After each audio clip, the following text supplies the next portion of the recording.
नमस्कार शिक्षक मित्रांनो, निपुण महाराष्ट्र कार्यक्रमांतर्गत पायाभूत साक्षरता व संख्याज्ञान विकासासाठी इयत्ता दुसरी या इयत्तेसाठी भाषा विषयातील लेखन कौशल्य स्तर क्रमांक 14 मधील श्रुतलेखनाकरिता 4 ते 5 शब्दांची 1 ते 2 सोपी वाक्य योग्य गतीने लिहितो हा स्तर विद्यार्थ्यांनी पूर्ण केलेला आहे. आता आपल्याला त्याला पुढील स्तर गाठण्यासाठी कोणत्या कृती घेता येतील ते आपण पाहूया. आज आपण इयत्ता दुसरी घटक लेखन स्तर क्रमांक 15 4 ते 5 सोपी शब्द व सोपी जोडाक्षर यांनी युक्त एक वाक्य विरामचिन्हांसह ऐकून योग्य गतीने लिहितो. हा स्तर साध्य करण्यात शिक्षकांना येणाऱ्या समस्यांचा विचार केल्यास त्या पुढील प्रमाणे मांडता येतील.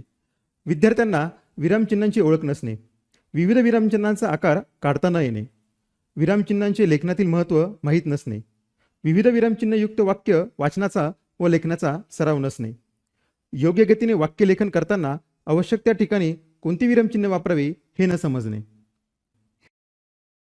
स्तर गाठण्यात येणाऱ्या समस्या आपण बघूया. पहिली समस्या आहे विरामचिन्हांची ओळख नसणे.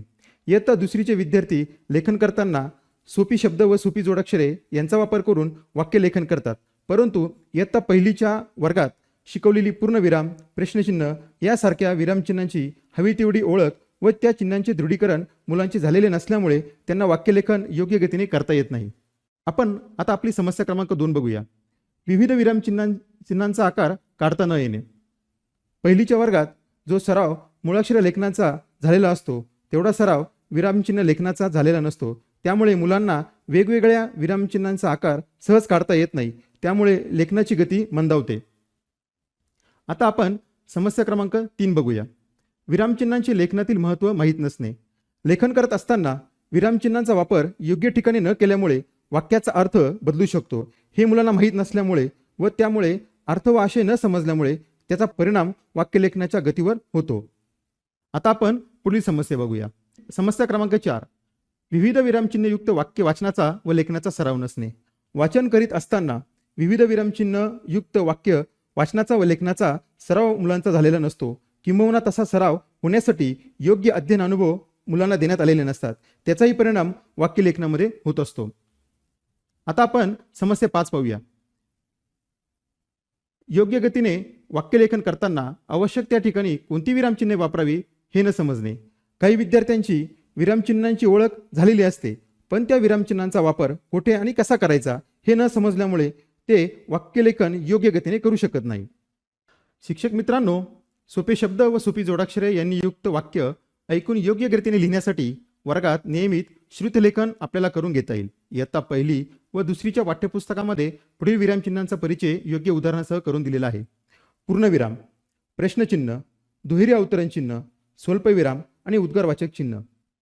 वर्गात विद्यार्थ्यांकडून श्रुतलेखन करून घेत असताना ही विरामचिन्ह असलेले वाक्यांचा आपण भरपूर समावेश केला पाहिजे व त्याचा जास्तीत जास्त सराव केला पाहिजे.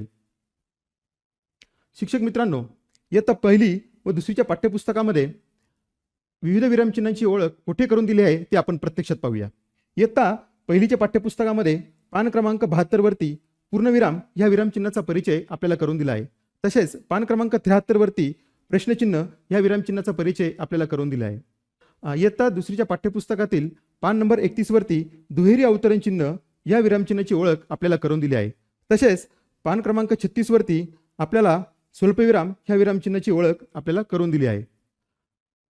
तसेच इयत्ता दुसरीच्या पाठ्यपुस्तकामधीलच पान क्रमांक 56 आपण जर पाहिलं तर त्या ठिकाणी आपल्याला उद्गारवाचक चिन्ह ह्या विरामचिन्हाची ओळख आपल्याला करून दिली आहे.